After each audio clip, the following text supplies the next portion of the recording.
আপনি কি কখনো এমন অবস্থায় পড়েছেন যেখানে আপনার মনে হয়েছে, আমার দোয়া কি আল্লাহ শুনছেন? আমার এই কষ্টের শেষ কোথায়? মনে রাখবেন, আপনার কষ্ট যতই বড় হোক না কেন, আল্লাহর রহমত তার থেকে বড়। আল্লাহ তাআলা কোরআনে বলেন, আমার রহমত থেকে নিরাশ হইও না। আমরা মানুষ, অনেকেই অনেক রকম গুনাহ করি, ভুল করি, কখনো কখনো আল্লাহকেও ভুলে যাই। কিন্তু মনে রাখবেন, আল্লাহর দিকে ফিরে আসার দরজা এখনো খোলা আছে। আপনি যতই বড় গুনাহ করে থাকুন না কেন, অন্তর থেকে তওবা করে আল্লাহর কাছে ফিরে আসুন।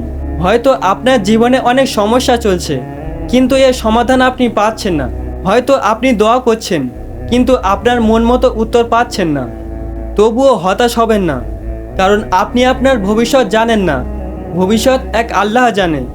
হয়তো আপনি যেটি চাচ্ছেন ওটা আপনার জন্য উত্তম নয়, আল্লাহ তাআলা হয়তো আপনার জন্য উত্তম কিছু রেখেছেন।